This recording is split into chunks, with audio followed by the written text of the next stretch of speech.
प्यारे दोस्तों, सलाम, आदाब, नमस्कार। मैं एमल खान, देसी व्लॉगर इंडिया। आज हम जिन शख्सियत का इंटरव्यू ले रहे हैं वो है शौकत खान और बरकत खान।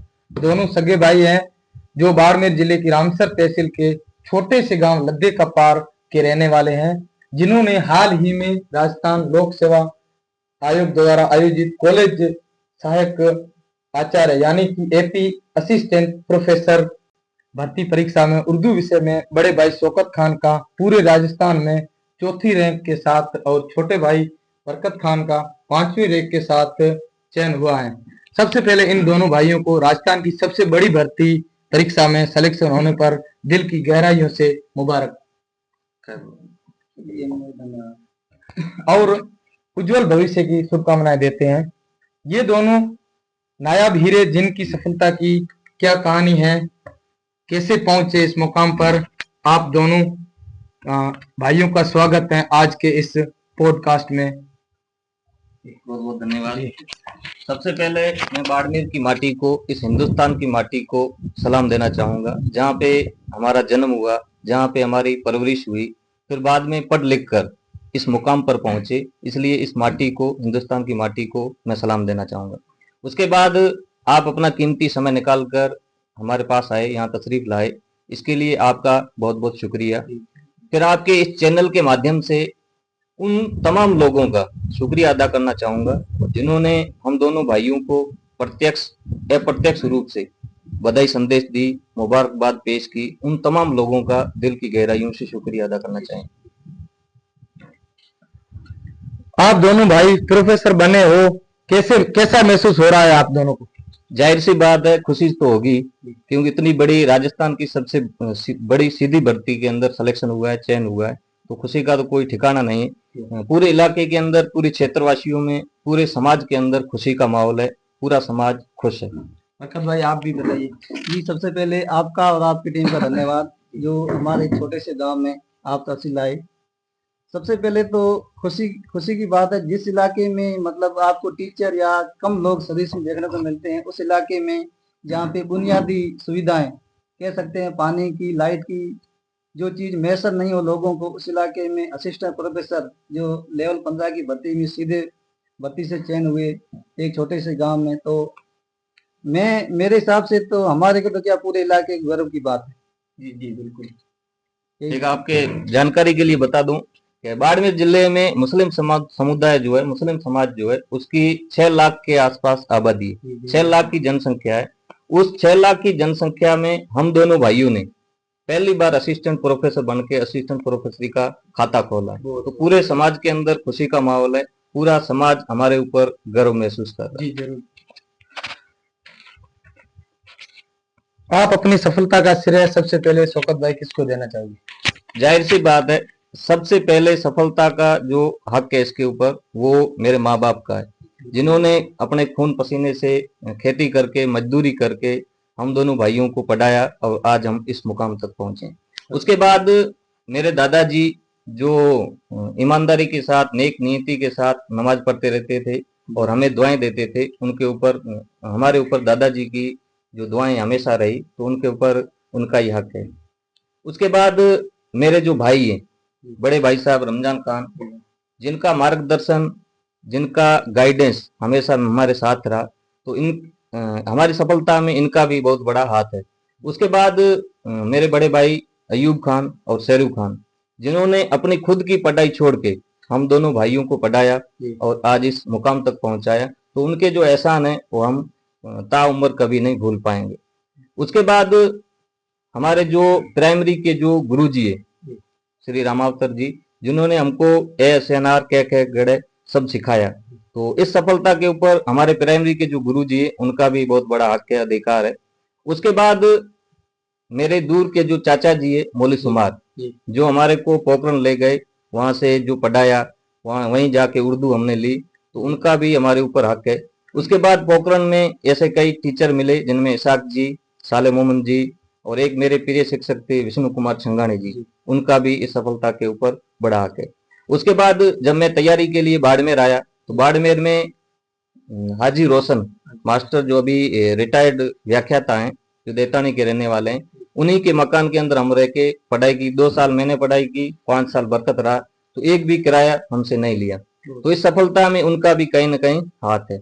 उसके बाद जैसे ही मेरी 2014 में सिलेक्शन हुआ सेकंड ग्रेड टीचर के रूप में, वरिष्ठ अध्यापक के रूप में, तो उसके बाद मैं 3 स्कूलों में रहा। पहली पोस्टिंग मेरी जाने की बेरी में थी, उसके बाद गागरिया स्कूल के अंदर था, उसके बाद एक मिडिल स्कूल है भीलों की बस्ती, वहां था। तो मेरे से जो पढ़ने वाले जो बच्चे थे, उनकी कहीं ना कहीं दुआएं मेरे साथ रही, क्योंकि मैंने अपनी ईमानदारी के साथ, अपने कर्तव्य निष्ठा के साथ अपने फर्ज को, अपनी ड्यूटी को, अपने दायित्व को ईमानदारी के साथ निभाया। तो कहीं ना कहीं उन बच्चों की दुआएं भी मेरे साथ रही, तो उनका मेरी सफलता का जो श्रेय है उनको जाता है। दूसरी बात मैं कहना चाहूंगा, क्योंकि हम समाज के पहले असिस्टेंट प्रोफेसर बने हैं, तो हमारी जो सफलता है, ये सफलता हम दोनों भाई अपने समाज को समर्पित करना चाहेंगे, ताकि आने वाले हमारे समाज के अंदर हमारे जैसे जैसे कई असिस्टेंट प्रोफेसर बनकर समाज के सामने उभर सके। बहुत बहुत शुक्रिया शौकत भाई आपका। तो बरकत भाई, आप भी इसका किसको श्रेय देना चाहोगे? जी, सबसे पहले मैं, कोई भी इंसान कामयाब होता है तो उस कामयाबी का सबसे हकदार ज्यादा होता है माँ बाप होते हैं। जाहिर सी बात है, जब एक छोटा बच्चा होता है तब प्राइमरी स्कूल जाता है, तब उसको किस तरह से बच्चे को स्कूल भेजना, वो भी अपने इस बाड़मेर जिले के रामसर और गढ़ा तहसील में सबसे पिछड़े हुए इलाके, जहाँ पे तालीम नाम की कोई चीज नहीं, उस इलाके में आज से पहले 25 साल बच्चे को स्कूल भेजना, तो मुझे ऐसे लगता है कि सबसे ज्यादा कामयाबी के जो हकदार हैं वो मेरे माँ बाप हैं। उसके बाद मैं जहाँ पे अपने गांव में प्राइमरी स्कूल में पढ़ा हूँ, मेरे सर राम अवतार जी जो खेतरी झुंझुनू के हैं। उसके बाद जब मैं 12वीं करने के बाद बाड़मेर गया, तो मेरे एक खास दोस्त जो हारून, जो फिलहाल वरिष्ठ अध्यापक है, उनके साथ जो मैंने बाड़मेर रहकर जो चीजें सीखी, वो मेरे हिसाब से लगता है कि यहाँ आके मैंने बहुत सारी चीजें अच्छी सीखी। जी, बहुत बहुत शुक्रिया बरकत भाई आपका। तो अगला सवाल, असिस्टेंट प्रोफेसर बनने में कितना संघर्ष करना पड़ा आपको शौकत भाई? प्राइमरी जो एजुकेशन है, जो कक्षा 1 से लेकर 5 तक जो हमने पढ़ाई की है, वो लद्दे कपार गांव की एक प्राइमरी स्कूल है, वहाँ हमने प्राप्त की। उसके बाद हमारे पास में एक भिंडे कपार गांव है, वहाँ हमने 6ठी से लेकर 8वीं तक शिक्षा हासिल की। फिर उसके बाद 9th क्लास में हमने गागरिया के अंदर एक सीनियर सेकेंडरी स्कूल है, वहाँ पे 9th क्लास उत्तीर्ण की। उसके बाद 9th क्लास उत्तीर्ण करने के बाद हमें एक दिक्कत आई कि 1 साल हम गागरिया के अंदर रहे, तो फिर काफी परेशानियों का सामना करना पड़ा। तब हमारे दूर के जो चाचा जी है मौलवी सुमार, उनके मेरे ऊपर एहसान है, वो पोखरण के अंदर एक मदरसे के अंदर मौलवी थे, तो उन्होंने कहा चलो हमारे साथ वहाँ पढ़ाई करना, वहाँ खाना वगैरह रहना वगैरह सब फ्री है, और सेकेंडरी स्कूल वहाँ भी पास में है, तो फिर वहीं पढ़ाई करना। तो मैं और मेरे गांव के 2-3 लड़के थे, उनके साथ पोखरण चला गया। पोखरण के अंदर हमने 10वीं, 11वीं और 12वीं क्लास उत्तीर्ण की। फिर उसके बाद ग्रेजुएशन के लिए वापस बाड़मेर आया, तो बाड़मेर पीजी कॉलेज के अंदर रेगुलर उस समय उर्दू नहीं थी, तो मैंने कहा उर्दू मैं कभी छोड़ूंगा नहीं। तो फिर मैंने नॉन कॉलेजिएट के रूप में, स्वयं पाठी के रूप में ग्रेजुएशन किया। फिर उसके बाद 2012-13 में मैंने बीएड मौलाना आजाद के अंदर किया। तो जैसे ही मैं मौलाना आजाद मुस्लिम टीचर्स ट्रेनिंग कॉलेज है, वहां पहुंचा, तो पूरी जिंदगी का जो सार है, निचोड़ है, और आगे की जो भविष्य के लिए कैरियर के बारे में वहां सोचने के लिए मैं मजबूर हो गया, क्योंकि ऐसे ऐसे मेरे साथ रूम पार्टनर रहे, ऐसे ऐसे लड़के रहे, तो फिर मेरे को आगे की भविष्य के बारे में चिंता होने लगी और मैं तैयारी करना शुरू कर दिया। तो सबसे पहले मैंने राजस्थान पुलिस का एग्जाम फाइट किया, फिर फिजिकल में किसी कारणवश पीछे रह गया, लेकिन मेरे को एक सफलता का राज मिल गया, यानी किस तरीके से तैयारी करते हैं, कंपटीशन को किस तरीके से फाइट करते हैं, कैसी कैसी किताबें पढ़ती है, वहां जाके मेरे को पूरा नॉलेज मिल गया।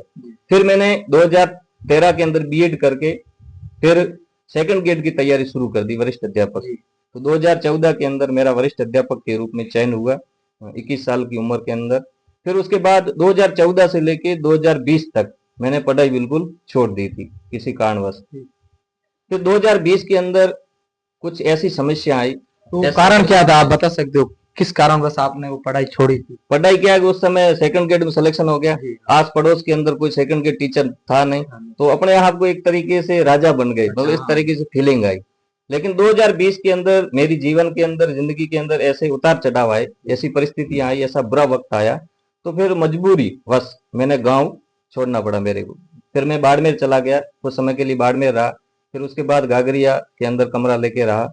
लेकिन मेरे को जिंदगी का सार का पता चल गया कि किस तरीके से, तो फिर मेरा जो पुराना जो असिस्टेंट प्रोफेसर बनने का जो लक्ष्य था, टारगेट था, जो मंजिल मैंने को मिलने के लिए कोशिश कर रहा था, वापस मैंने शुरू कर दी।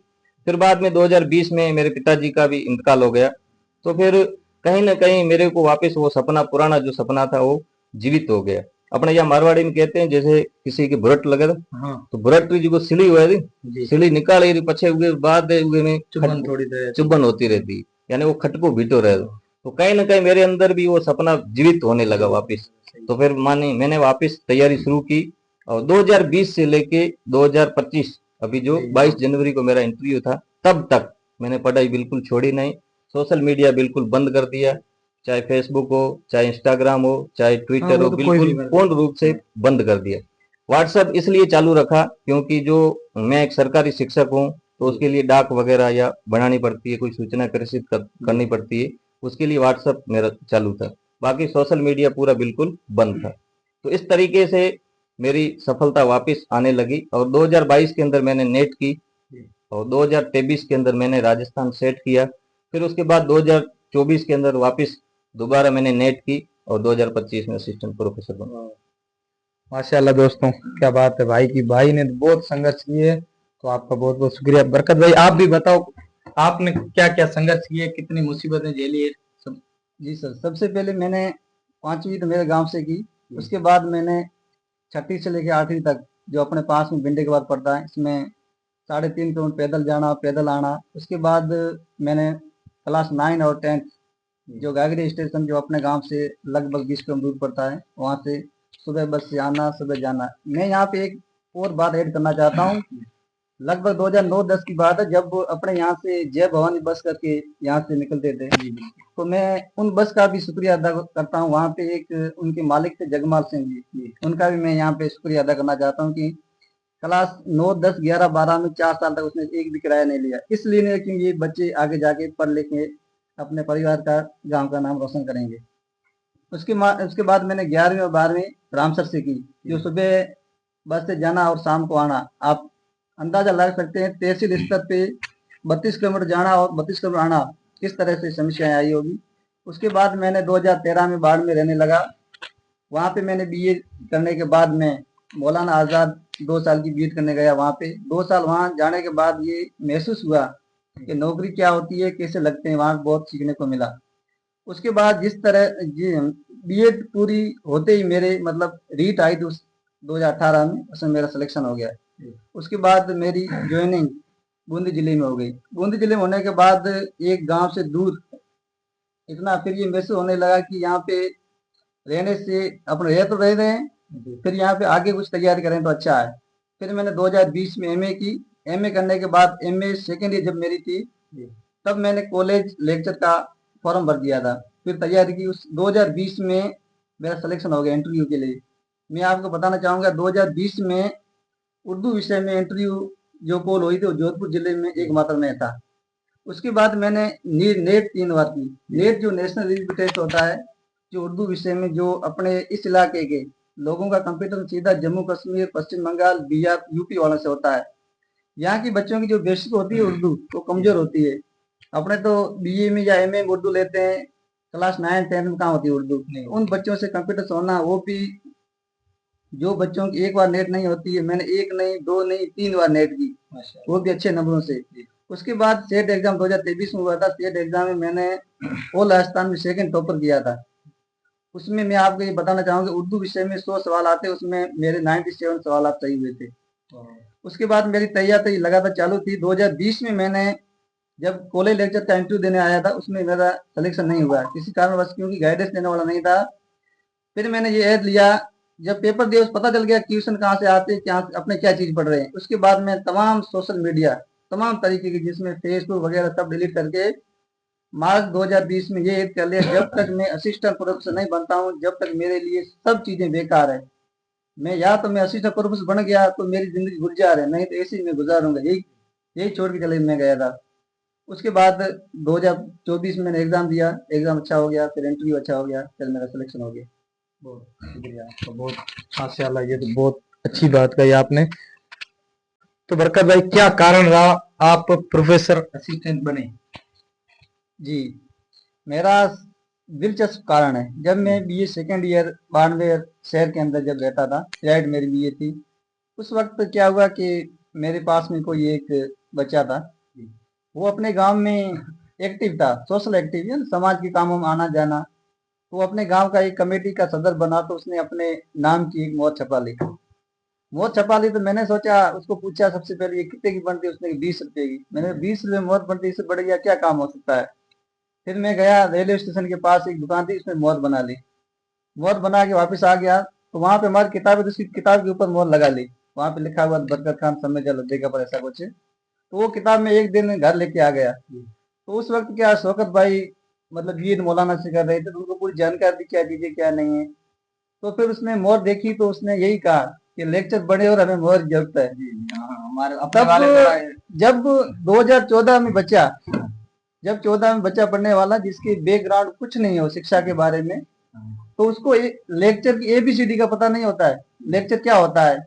तब ये सब उस वक्त तो थोड़ा ऐसा लगा कि डांट रहे हैं। फिर मैंने वो मोहर निकाल के नटेश जी के अंदर डाल दी, सूटकेस के अंदर। फिर मैंने आगे तैयार करने लगा, टीचर बन गया 2018 में। टीचर बनने के बाद 2022 में मैंने फर्स्ट ग्रेड का एग्जाम दिया। तो मेरी किस्मत ही देखो, फर्स्ट ग्रेड में मेरे 15-20 नंबर ज्यादा, फिर भी मैं 0.41 से रह गया, क्योंकि उस वक्त ये नियम बना था कि फर्स्ट पेपर में आपको 40% करना जरूरी है। तब मेरे को एक बहुत बड़ा धक्का लगा कि मैंने किस वजह से मैं रह गया हूँ। फिर जब मैंने कॉलेज लेक्चर का एग्जाम दिया, फिर मेरे को वो तो मतलब कहते हैं घायल शेर, धक्का लगा हुआ था। फिर मैं जी जान से तैयार की, मेरे को मोहर तो लेनी है किसी भी हालत में। तो मैंने भरपूर कोशिश करके आज मैं फर्स्ट ग्रेड की मोहर नहीं, एक सहायक आचार्य की मोहर, जो अपने बाड़मेर जिले में सिंधी कम्युनिटी में शायद 2 मोहरें होगी सहायक आचार्य की, वो मेरे पास है। यही मेरी दिलचस्प कहानी है। बहुत बढ़िया कहानी है, बहुत माशाल्लाह अच्छी कहानी है। उसी मोहर की वजह, उसी ताने की वजह से आप ने इतना काम कर दिया, बहुत अच्छा। ताना जी ने और भाई ने इतना बोला, बढ़िया चीज, हकीकत गाइडेंस माना आपने। हाँ, वो ताना नहीं था, वो एक तरह का गाइडेंस था। गाइडेंस जो था, मार्गदर्शन होता है, गाइडेंस होता है, वो ऐसा ही होता है ताकि बच्चे के अंदर एक मोटिवेशन आए, मोटिवेशन आ बच्चा अंदर अंदर उसके अंदर जोश जज्बा और जुनून पैदा हो, और वो अपनी मेहनत के लिए लग जाए और मेहनत करे और अपने मुकाम तक पहुंच जाए। इस तरीके से होता है। और उर्दू का एक शेर है, 2014 वाली मोहर जो मैंने बनाई थी 20 रुपए में, वो अभी मेरे पास मोहर पड़ी है। माशाल्लाह, बहुत अच्छी। उर्दू में एक शेर है कि होके मायूस ना उखाड़ो पौधे अपने आंगन से, होके मायूस ना उखाड़ो पौधे अपने आंगन से, जहाँ धूप बरसी है वहीं बारिश होगी। बहुत अच्छी बात है।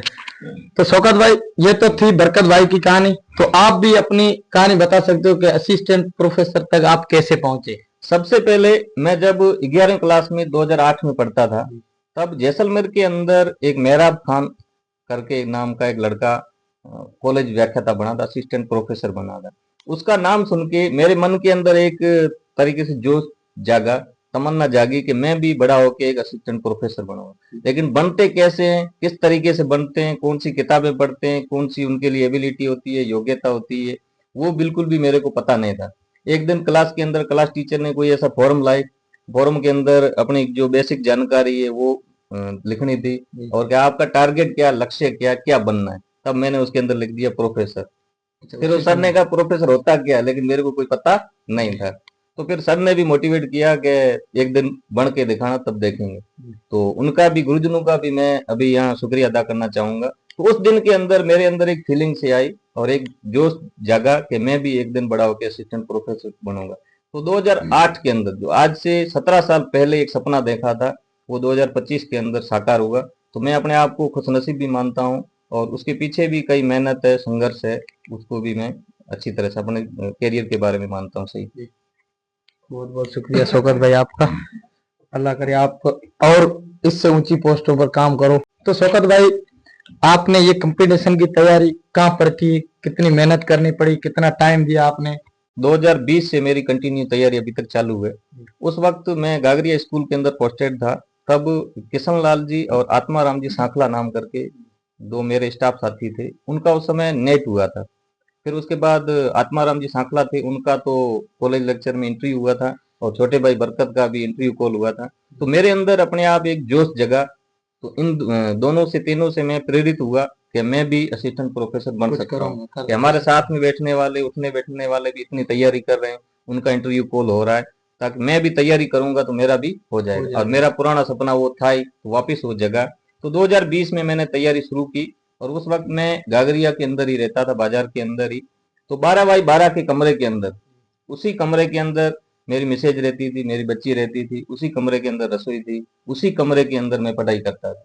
मेरी मिसेज का, मेरी बच्ची का, मिसेज का तो पूरा भरपूर सहयोग रहा, साथ रहा। तो किस तरीके से उन्होंने कॉम्प्रोमाइज किया मेरे लिए, और मैंने वहाँ तैयारी की अच्छी तरह से। तो 2022 में मेरा नेट हुआ वहाँ। फिर उसके बाद 2023 के अंदर नेट हुआ, तब भी मैं गागरिया के अंदर ही था।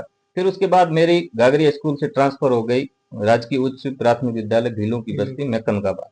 फिर मैं यहाँ आ गया। उसके बाद मैंने इसी कमरे के अंदर, ये जो देख रहे हो आप पीछे किताबें पढ़ी, इसी कमरे के अंदर, जो 10 बाई 12 का कमरा है, इसी कमरे के अंदर मैंने पढ़ाई की और इतनी मेहनत की। और उसका जो शेड्यूल था वो तो अलग था, लेकिन इसके अंदर एक बात ऐड करना चाहूंगा कि घंटों की कोई काउंट नहीं होता है, कोई मायने नहीं रखता है कि पढ़ाई कितनी करनी, कैसे करनी। मेरा जो टारगेट था कि इस टॉपिक को आज कंप्लीट करना है, तो उसके लिए चाहे मेरे को रात को 12 बज जाए, सुबह उसके लिए मेरे को भले ही 4 बजे उठना पड़े। तो इस तरीके से मैंने काउंट किया। और मेरे पढ़ने का जो शेड्यूल था, तरीका जो था, वो ये था कि 6 दिन में पढ़ाई करता था। फिर रविवार के दिन जो 6 दिन मैंने पढ़ा है उसको पूरा रिवीजन करता था। फिर अगले 6 दिन मैंने पढ़ाई की। फिर जो 12 दिन का जो मैंने पढ़ा है, उस 12 दिन का मैं अगले रविवार को फिर रिवीजन करता था। इस तरीके से मैं रिवीजन करके तैयारी करता था, और क्विज भी वगैरह बनाता था टेलीग्राम वगैरह पे। और मैं और बरकत दोनों उसमें जुड़े हुए थे। तो बरकत का बहुत बड़ा उसके अंदर सहयोग था कि टेलीग्राम वगैरह के बारे में जानता था। तो मैं तो सोशल मीडिया पे कम ही रहता था, टेलीग्राम वगैरह पे। तो इस तरीके से मैंने सफलता हासिल की, और इस तरीके से मैंने मेहनत की। और इस कमरे के अंदर बाहर आप अंदाजा लगा सकते हो कि गांव पास में ही पड़ा है, कभी मैं गांव की तरफ गया ही नहीं, कभी बाजार की तरफ गया नहीं। तो 5 साल का जो संघर्ष है, वो 5 साल का संघर्ष अभी जो रिजल्ट आया 12 फरवरी को, इस 12 फरवरी को चारों तरफ से फैल गया। मेरा एक ही मानना है कि मेहनत इतनी खामोशी से करो कि सफलता शोर मचा दो। पढ़ाई को कभी भी शो करके मत पढ़ो। जो भी पढ़ना है अपने खुद को पढ़ना है, खुद ही मंजिल प्राप्त करनी। इसलिए दुनिया को दिखा के कोई कभी पढ़ाई ना करे बच्चा। शुक्रिया, बहुत शुक्रिया आपका। ये थे भाई शौकत खान की पढ़ाई का जीवन, कैसे पढ़ाई की, संघर्षों के साथ साथ में स्कूल भी जाते थे, पूरा स्कूल को टाइम भी दिया और अपनी तैयारी की। तो बरकत भाई, आप भी बता सकते हो कि आपने कहाँ पे तैयारी की? जी, सितंबर 2018 में राज की सेवा में आने के बाद तकरीबन मैंने 1 साल सोशल मीडिया पे आया। सोशल मीडिया पे आने के बाद मुझे इससे महसूस हुआ कि जो चीज़ें अपने को लेनी चाहिए जो सोशल मीडिया पे नहीं है। फिर सोशल मीडिया को मैंने खैराबाद करके तमाम सोशल मीडिया, इंस्टाग्राम हो, फेसबुक हो, ट्विटर, सबको डिलीट करके मैं अपने मिशन में कूद गया। तो मार्च 2020 से मैंने, जब 2020 में एक भर्ती आई थी असिस्टेंट प्रोफेसर की, उसमें सिर्फ उर्दू की 5 सीटें थी। तो 5 सीटों में 5 गुना पास किए थे, 25 विद्यार्थी लोगों को पास किए थे। तो 25 लोगों में सेलेक्ट हुआ। तब मेरे को लगा कि अब मैं बन सकता हूँ, जब आगे भर्ती आएगी इसमें अच्छे खासे पद होंगे तो मैं निकल सकता हूँ। 2023 में 24 पद के लिए जब असिस्टेंट प्रोफेसर की भर्ती आई, तो मैंने मान लिया मेरा सिलेक्शन 100% हो जाएगा। तो फिर मैं, जाहिर सी बात है, जब मैं घर से बाहर था तो वहीं पे रहने लग, वहीं था मैं कमरे के अंदर, जब अकेला रहता था तो पढ़ाई के अलावा कोई चीज़ नहीं थी, पढ़ाई करना। यहाँ तक कि आप कह सकते हैं कि मैं किसी के घर के ऊपर रहता, 2 मंजिल का मकान था। तो नीचे रहते थे अंकल जी, आंटी रहते थे। तो कभी कभी ऐसा होता था कि मैं दरवाजा कभी खोलता ही नहीं था, तो कहते थे मार साहब उठ गया, नहीं उठा अभी। तो आप अंदाजा लगा सकते हैं, कोई भी चीज होती है जुनून होना जरूरी है। तैयारी तो सब कहते हैं, कोई 10 घंटा पढ़ता है, कोई 12 घंटा, तैयारी मायने नहीं रखती, जुनून होना बहुत जरूरी है कि मेरे से हो सकता है। दिल का शौक होना जरूरी, अंदर जरूरी शौक, है। लगन होना, खास लगन करके जरूरी है। खास करके सोशल मीडिया से अपने को हटना बहुत जरूरी है। यहाँ तक कि आप, मेरे जब तैयारी करता था, मोबाइल के अंदर रिंगटोन लगी हुई थी, कोई कॉल करता, ऐसा था कि इसका मोबाइल स्विच ऑफ है। तो आप अंदाजा लगा सकते किस तरह से जुनून था। ये जुनून मुझे लगता है कि मुझे असिस्टेंट प्रोफेसर बनाए। बहुत बहुत शुक्रिया, बहुत बढ़िया चीज कही आपने। तो बड़े भाई साहब, आपके ये छोटे भाई जो अभी असिस्टेंट प्रोफेसर बने हैं, आपको कैसा लग रहा है? सबसे पहले तो आपका एमल खान जी बहुत बहुत शुक्रिया। बहुत अच्छा लग रहा है, हमें बहुत खुशी हो रही है। अल्हम्दुलिल्लाह, thank God. I am very happy बहुत अच्छी, वाह and I am proud of ji my younger brothers. जी बहुत अच्छा लग रहा है इस दौर धरती में एक कोहिनूर हीरा निकल, बहुत अच्छा लग रहा है क्योंकि हमारे एरिया में बहुत पछात एरिया है, इसमें आगे निकलना बहुत अच्छी बात है। हमारे समाज के लिए बहुत गर्व की बात है, हमारे एरिया में सबके लिए बहुत अच्छी बात है। तो आप जो अभी छोटे युवा पढ़ रहे हैं उनको क्या संदेश देना चाहोगे? बच्चे अपने पढ़ाएं, शिक्षा तालीम के सिवा और कुछ नहीं है, क्योंकि अगर कुछ मर्तबा चाहते हो तो मिटा दो अपनी हस्ती को, दाना खाक में मिलके गुले गुलजार होता है। वाह, मतलब पढ़ाई के सिवा और कुछ नहीं है, तालीम है तो सब कुछ है। यही। बहुत शुक्रिया आपका बड़े भाई साहब। तो भाई शौकत भाई, आप वालिद साहब का इंतकाल भी हो गया था, तो उन चीजों से आप कैसे उभरे और उन चीजों को आपने मतलब अपने ऊपर हाइपर होने नहीं दिया, इस चीज के बारे में भी आप बताना जरूर। सबसे पहले उस बुरे वक्त में जिन जिन लोगों ने मेरा साथ दिया उन तमाम लोगों का बहुत बहुत शुक्रिया। उनमें मेरे माँ बाप भी थे, मेरे भाई भी थे, मेरे रिश्तेदार वगैरह भी थे, और उसके अलावा मेरे ससुर जी जिनका बुरे वक्त मैंने खूब उन्होंने साथ दिया था, उनका भी बहुत बहुत शुक्रिया। मेरा तो एक ही मोटिव है कि आपके जिंदगी के अंदर कोई भी परेशानी आती है, मुश्किलें आती है, उनका डट कर मुकाबला करो। नवाज देवबंदी का एक शेर है कि सफर में मुश्किलें आए तो जुर्रत और बढ़ती है, सफर में मुश्किलें आए तो जुर्रत और बढ़ती है, कोई जब रास्ता रोके तो हिम्मत और बढ़ती है। मेरी कमजोरियों पर कोई तनकीद करता है, मेरी कमजोरियों पर कोई तनकीद करता है, वो दुश्मन भी क्यों ना हो, उससे मोहब्बत और बढ़ती है। तो यही कहना है कि मेरा उस बुरे वक्त में जिन जिन लोगों ने साथ दिया, और सबसे पहले तो गांव वालों ने, कभी कभार उस वक्त अपने को लगता है कि ये बुरा वक्त क्यों आया, उस वक्त उस समय मेरे को भी लगा था कि ये बुरा वक्त मेरे ऊपर क्यों आया, लेकिन आज जब मैं देखता हूँ तो वो ये जो नतीजा है, ये जो मेरा परिणाम अभी मिला है, ये जो सफलता, ये कामयाबी मिली है, तो ये उसी बुरे वक्त का ही परिणाम। उस बुरे वक्त में जिन जिन लोगों ने मेरे साथ जो भी किया था, तो मैंने उनसे सीख ली, एक सबक लिया कि मुझे इन लोगों को, समाज को, यहाँ के इलाके वालों को, क्षेत्रवासियों को एक कुछ बन के दिखाना है, जरूर बन के दिखाना। तो वो बुरा वक्त उस समय तो बुरा लगा था, लेकिन आज जब देखता हूँ पीछे मुड़ के, तो वो संघर्ष के जो दिन है, जो बुरा वक्त है, वो मेरे लिए सफलता का था। बहुत बढ़िया चीज, बहुत बढ़िया। तो बरकत भाई, कंपटीशन की तैयारी करने वाले युवाओं को आप क्या मैसेज देना चाहोगे? इस जमाने के हिसाब से मैं सबसे पहले ये कहना चाहूंगा युवाओं से कि डार्क हॉर्स, जो गुमशुदगी की जिंदगी, जो मतलब एक कमरे के अंदर किसी को ये मालूम नहीं चलना चाहिए किसकी तैयारी कर रहा है। लोगों को ऐसे लगना चाहिए कि मजदूरी कर रहा है, कहीं बाहर गया मजदूरी करने, अहमदाबाद, सूरत या।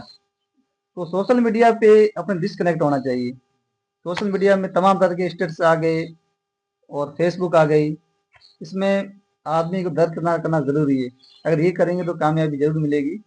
शकील आजमी का एक शेर है, हार तब होती है जब मान लिया जाता है, हार तब होती है जब मान लिया जाता है, जीत तब होती है जब ठान लिया जाता है। तो इस जमाने के हिसाब से मैं यही कहना चाहूंगा, जो कोशिश करता है उसको मंजिल अवसर जरूर मिलेगी। ऐसे बहुत सारे अपने इलाके में या और जगह ऐसी बहुत सारे मिसालें पड़ी है, जो कोई भी कामयाब इंसान एक बार जब नाकाम हुआ है, दूसरी बार जरूर वो कामयाब हुआ है, वो भी बड़ी उसको कामयाबी मिली है। मैं युवाओं को यही कहना चाहूंगा। शुक्रिया आपका। शौकत भाई, आप भी कुछ युवाओं को संदेश देना चाहोगे? जी, मंजिल से बढ़कर आगे मंजिल तलाश कर, मंजिल से बढ़कर आगे मंजिल तलाश कर, मिल जाए तुझको दरिया तो समंदर तलाश कर। हर शीशा टूट जाता है पत्थर की चोट से, हर शीशा टूट जाता है पत्थर की चोट से, पत्थर ही टूट जाए ऐसा शीशा तलाश कर, पत्थर ही टूट जाए ऐसा शीशा तलाश कर। सबसे पहले सफल होने के लिए दो चीजें जरूरी है, पहली है त्याग, दूसरी है तपस्या। किसी भी युवा साथी को, किसी भी तैयारी करने वाले बच्चे को सबसे पहले इस शर्त को फॉलो करना जरूरी। पहले वो किसी चीज का त्याग करेगा, घर छोड़ना पड़ेगा, परिवार छोड़ना पड़ेगा, यार दोस्त रिश्तेदार सब छोड़ने पड़ेंगे, पूरा 100% किसी भी काम को देना पड़ेगा। मुझे एक शाहरुख खान की फिल्म है ओम शांति, उसका एक डायलॉग याद आ रहा है कि आप किसी चीज को शिद्दत से चाहते हो तो पूरी कायनात उस चीज को आपसे मिलाने की साजिश में जुट जाती है। अपने अंदर वो लगन होनी चाहिए, वो जोश जज्बा जुनून होना चाहिए। अपने अंदर जिज्ञासा ही नहीं है, जुनून ही नहीं है, लगन ही नहीं है, तो वो चीज क्यों मिलेगी। तो उसके लिए पूरा 100% यदि किसी चीज को देंगे तो अवश्य अपन सफल हो जाएंगे। बाकी हरिवंश बच्चन की एक कविता है कि लहरों से डरकर नौका पार नहीं होती, कोशिश करने वालों की कभी हार नहीं होती। असफलता एक चुनौती है, असफलता एक चुनौती है, उसे स्वीकार करो। क्या कमी रह गई है, क्या कमी रह गई है देखो और सुधार करो। जब तक सफल ना हो नींद चैन की त्यागो तुम, संघर्षों का मैदान छोड़ मत भागो तुम। कुछ किए बिना जय जयकार नहीं होती, कोशिश करने वालों की कभी हार नहीं होती। इसलिए युवा साथियों से कहना चाहूंगा कि असफलता से तुम घबराओ मत। असफलता एक चुनौती है, उस चुनौती को आप स्वीकार करो। क्या कमी रही है उसको देखो, फिर उसके अंदर सुधार करो कि एक मैंने एग्जाम दिया उसके अंदर चयन क्यों नहीं हुआ, सिलेक्शन क्यों नहीं हुआ, तो क्या कमी रही है उसको ढूंढो। उस तरीके से आप लगन के साथ पूरी 100% शिद्दत के साथ यदि मेहनत करोगे तो अवश्य सफलता मिलेगी।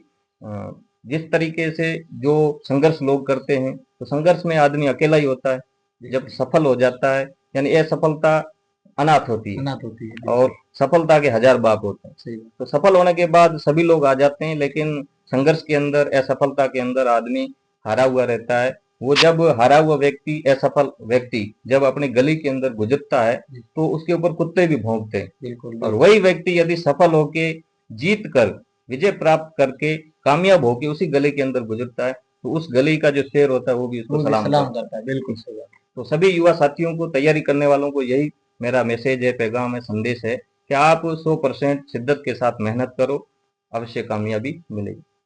बहुत बहुत शुक्रिया शौकत भाई आपका, आपने जो युवाओं को संदेश दिया। मैं भी आशा करता हूँ ये संदेश सभी युवा साथी फॉलो करेंगे इंशाल्लाह, और तैयारी करने वाले भी ये ठान लेंगे। ये भी आपने जो भी बोला, शायरी बोली है, लहरों से डट कर नौका पार नहीं होती, ये इंशाल्लाह अवश्य करेंगे और आपके मैसेज को फॉलो करेंगे। तो दोस्तों ये थे भारत पाकिस्तान की सीमा से सटीक 2 किलोमीटर दूर घोरों के बीच बसे हुए छोटे से गांव लद्दे का पार के नायाब हीरे, जिन पर पूरे समाज को, पूरे बाड़मेर जिले को फख्र है।